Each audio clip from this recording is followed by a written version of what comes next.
નમસ્કાર મિત્રો, વિડીયોમાં તમારું સ્વાગત છે. સૌને જય સુરાપુરા દાદા. મિત્રો, વિડીયોની શરૂઆત કરું એ પહેલાં તમને જણાવી દઉં, આ ચેનલનું અથવા મારું કોઈ હેતુ નથી આ વિડીયોના માધ્યમથી અંધશ્રદ્ધા ફેલાવવાનું, કારણ કે અંધશ્રદ્ધામાં તો હું પણ નથી માનતો, કારણ કે આ શ્રદ્ધાનો વિષય છે. જો શ્રદ્ધા હોય તો વિડીયો જોજો, નકર તમે સ્કીપ કરી શકો છો.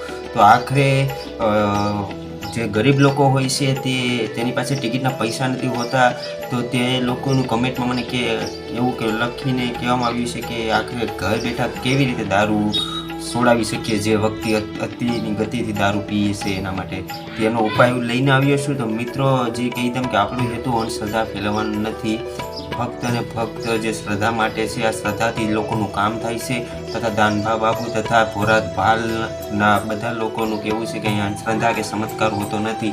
જો તમારો ભાવ છે તે ભાવ કામ કરી જાય છે. તો મિત્રો, ચાલો વિડીયોને શરૂ કરીએ. આખરી જે મુદ્દો છે તેને આપણે ચર્ચા કરીએ. તો જ્યારે બધાની ઘરે પાણીયારું હોય છે, દાદાએ પ્રવેશનમાં કીધેલું છે ને હું પણ તમને કહું છું કે શ્રદ્ધા હોય તો ઘર બેઠા પણ દારૂ મેકી શકાય છે. તો ચાલો હું તમને હવે જણાવું કે આપણે ઘર હોય ત્યાં એક પાણીયારું હોય છે.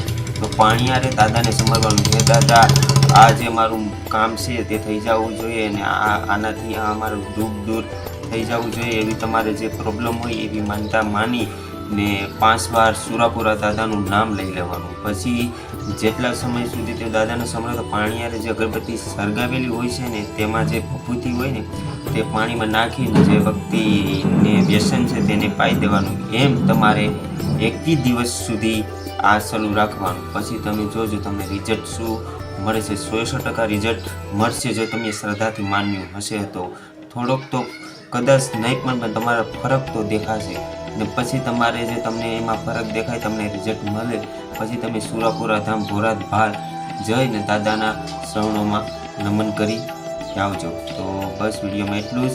માહિતી તમને સારી લાગી હોય તો વિડીયોને લાઈક કરજો અને ચેનલને સબસ્ક્રાઈબ કરજો. આવી જ માહિતી માટે અને કમેન્ટમાં લખજો કોઈ પણ પ્રશ્ન આમ મારી વાતમાં સમજણ ન આવી હોય તો. ચાલો વિડીયોને કરીએ પૂરું.